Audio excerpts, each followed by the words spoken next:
Je suis avec mon copain Oscar et on va parler de la parallaxe stellaire et la parallaxe spectroscopique. C'est parti. Alors, la méthode de la parallaxe, ça sert à quoi? Ça sert à déterminer la distance qu'il y a entre la Terre ou le Soleil et puis une étoile. Alors, j'ai essayé de représenter un petit peu ici la façon de pouvoir travailler avec la parallaxe. On a une étoile qui est située à une distance grand D du Soleil. On va aussi, et en fait, on voudrait avoir cette distance grand D. Le seul problème, c'est que selon la position de la Terre, qu'on soit par exemple en juillet ou au mois de janvier, on va avoir la position de l'étoile E qui va être différente.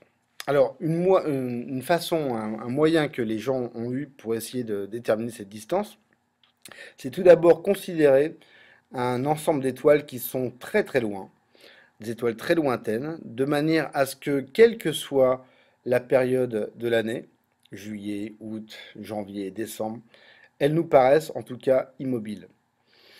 Maintenant, à partir de ça, on va essayer de pouvoir regarder, imaginons qu'on soit au mois de juillet, de regarder l'angle qui est fait entre l'étoile E et puis ces étoiles qui sont très lointaines, et tellement lointaines qu'elles nous paraissent immobiles. Et donc on va avoir un angle alpha. Maintenant, si on est au mois de janvier, on va avoir exactement le même angle alpha entre l'étoile E et puis ces étoiles lointaines. Maintenant, avec l'histoire des angles alternes-internes, on va pouvoir retrouver l'angle alpha tel qu'il est montré sur la figure ici.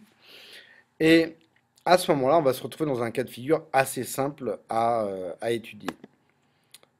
Donc, si on s'intéresse justement à ce triangle qui pourrait être déterminé par S, le Soleil, la Terre et puis l'étoile, on va avoir la tangente alpha qui sera égale à la distance entre la Terre et le Soleil, qui est une unité astronomique, pardon, divisé par la distance grand D, en fait, que j'ai marqué ici petit d, pardon.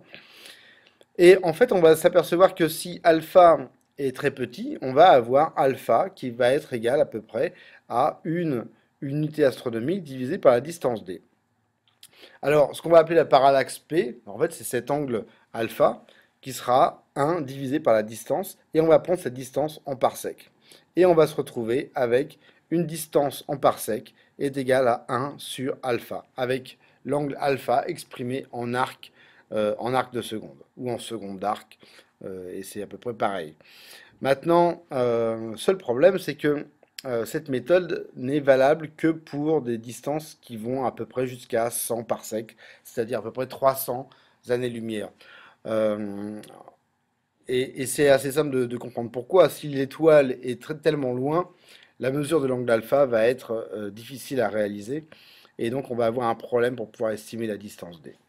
Alors, maintenant, si l'étoile est beaucoup plus éloignée, on peut essayer de trouver une autre méthode qu'on va appeler la parallaxe spectroscopique.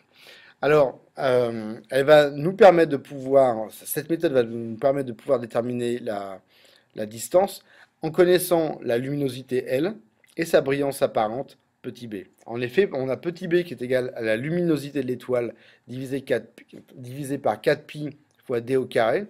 Et voilà, on a la distance qui apparaît. Donc la distance sera la racine carrée de L divisé par 4pi fois la brillance apparente de l'étoile. Alors, comment on peut avoir la luminosité? On va s'intéresser à une étoile qui serait par exemple sur la séquence principale ou série principale. Si on regarde l'analyse du spectre de l'étoile, avec la loi de Wien, ce qu'on peut faire, c'est en déduire le lambda max. Si on a la valeur du lambda max, on peut retrouver la température de l'étoile. Maintenant, connaissant la température de l'étoile, et si l'étoile est située sur la séquence principale, à ce moment-là, on peut retrouver sa luminosité. À ce moment-là, connaissant la luminosité et la brillance apparente, on va avoir D est égal à racine de L sur 4pi fois B. Alors évidemment, B, selon les problèmes, on peut aussi le déterminer avec la magnitude petit m.